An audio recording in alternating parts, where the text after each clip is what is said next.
fight in Brisbane. On Sunday, July 2, 2017, was anticipated to be one of the most significant boxing bouts the world had ever seen.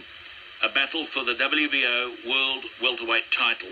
50,000 people at Suncorp Stadium and 500 million people watching on TV screens around the world from 159 countries to see Manny Pacquiao, the only 8-division world champion in the history of boxing, take on a 29-year-old school teacher from Brisbane.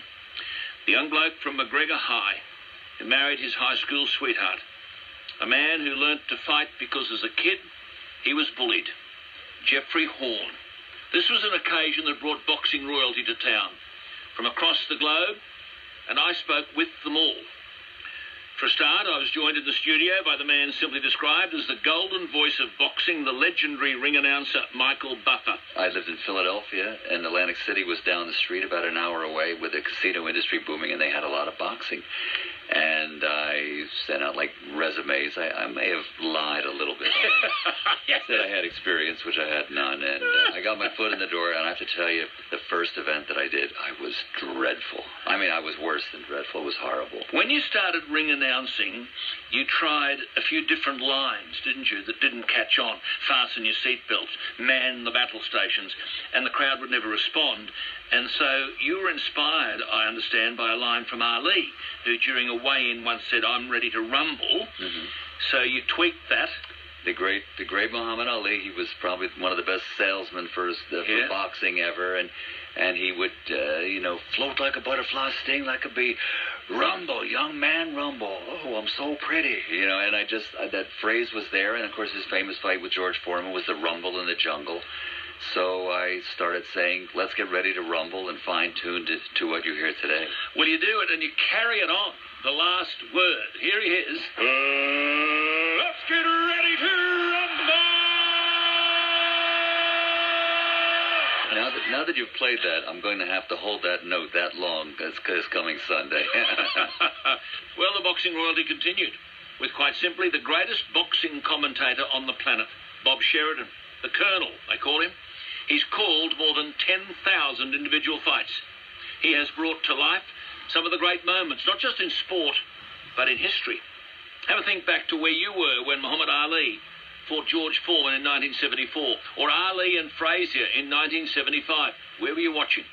The voice you heard was this man, the Colonel, Bob Sheridan. Alan, thanks for the kind build-up. It's great to be with you and great to be here for, my history is over 50 years in boxing. This will be my 1,015th world title fight. Tell us, in 1964, although go back a bit, you had a job selling Coca-Cola at a fight between a 22-year-old Ali and a bloke called Sonny Liston. Yes, that was the first prize fight I ever saw. Yeah. I pulled my Coca-Cola box 15 feet from the ring, I'll say, and sat down in the corner once the fight started, and I was right behind Ali's corner, and it was the most extraordinary thing I ever saw. I'm looking at this, all the beautiful people are there, the famous people, those who want to be seen and those who are seen, and I said, man, how do you get to be part of this? And now here we are 53 years later and more than 10,000 fights.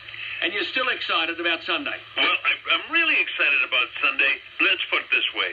This guy, 8 championships in 8 different divisions. This is one of the most extraordinary athletes that's ever fought. I saw him in his last fight against Jesse Vargas. He showed no signs of any weakness, but is this the day he begins to show it? I don't know.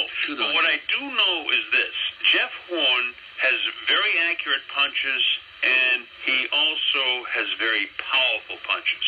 So I give Jeff a puncher's chance. This is graduation day for Jeff Horn. Well, no one, and I repeat, no one has done more for the sport of boxing than Mr. Bob Arum. He's been the heart and soul of the sport for the past 50 years, promoting some 16,000 fights, everyone from Ali to Foreman, Sugar Ray Leonard, and yes, Manny Pacquiao. He's seen it all, Bob Arum, and he knew this fight was going to be something special. Oh, we're looking for major numbers. For example, in the United States, it'll be the biggest audience since Muhammad Ali fought Leon Spinks. That fight was in 1978 and was the highest rated television broadcast of its time. So So, I mean, the numbers are staggering. Now, listen, Bob, you've been Manny Pacquiao's long-time promoter, but you have said, and you said to me the last time we spoke, you love the Jeff Horn story. As a promoter, you live and breathe boxing. You're always thinking 2 or 3 fights ahead. Our listeners want to know, what do you make of this young fella, and is he a chance of winning? Alan, you got to understand, I'm not going to put on a fight with this much publicity and this much coverage if I didn't believe in the fight. Right. Now, last October, I was in Auckland, New Zealand.